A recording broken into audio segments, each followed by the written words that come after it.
We're not trying to contain China.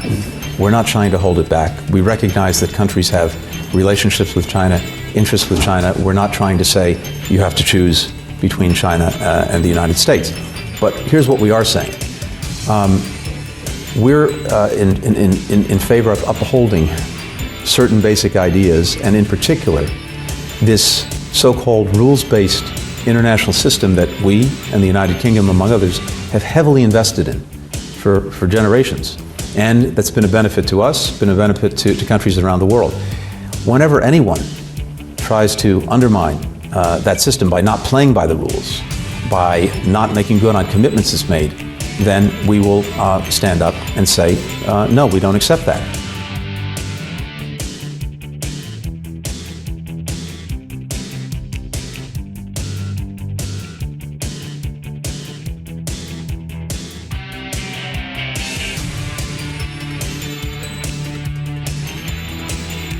Mr. Speaker, the evidence of the scale and the severity of the human rights violations being perpetrated in Xinjiang against the Uyghur Muslims is now far-reaching, and it paints a truly harrowing picture.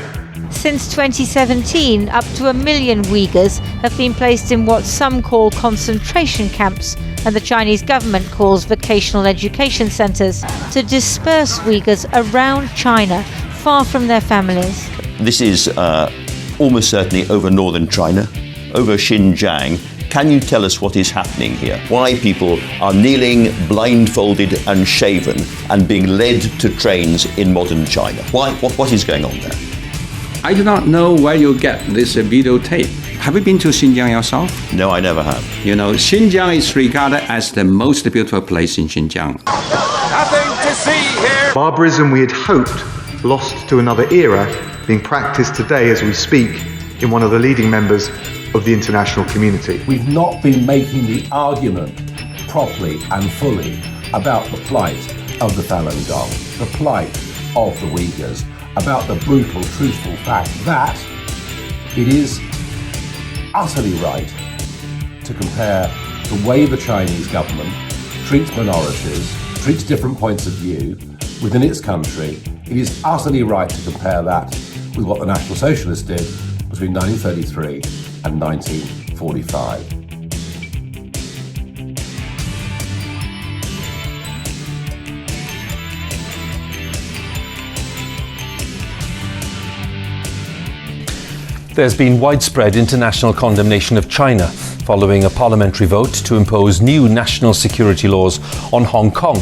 Taiwan's foreign minister said he feared the worst. They have been conducting disinformation campaign, hybrid warfare, and recently they have increased their gray zone activities against Taiwan. And all these seem to be preparing for their final military assault against Taiwan. But back in 2012, flush with recently acquired power and optimism, David Cameron and a man called Nick Clegg went to see the Dalai Lama while he was on a trip to London.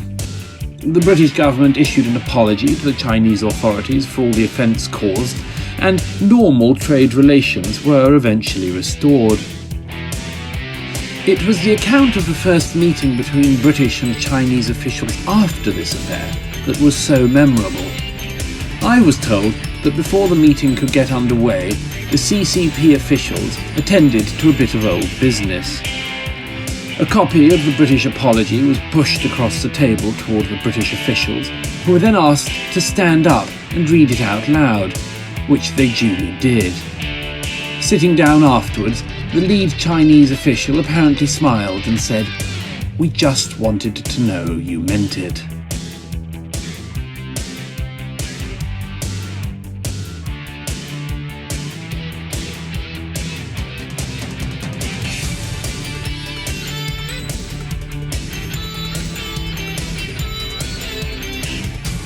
Why is it right to wear a Maoist t-shirt, but obviously wrong, as it is, to wear a Hitler t-shirt? I suppose some people would judge that on balance, Mao did more good than harm. You can't say that about the Nazis. What was the good bit? Remind me what the good bit was. There are no shortage of concerns about China's treatment of human rights advocates, such as the Hong Kong booksellers, and its detention of the Garretts, not to mention the destabilizing effects of its territorial ambitions in the South China Sea.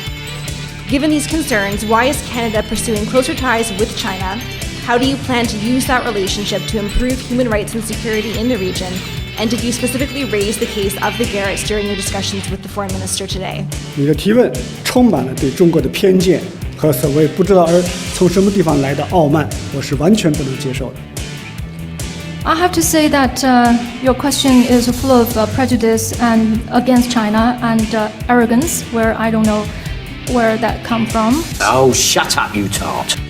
Over the years, corporations such as Google, Microsoft, Yahoo, and Apple have shown themselves all too willing to collaborate with the CCP. China ate your lunch, Joe. She's got serious problems because little old New Zealand, has sold its soul. It wants the China revenue, and it's just telling the rest of the Four Eyes family now, I'm calling it Four Eyes, to go and, jump.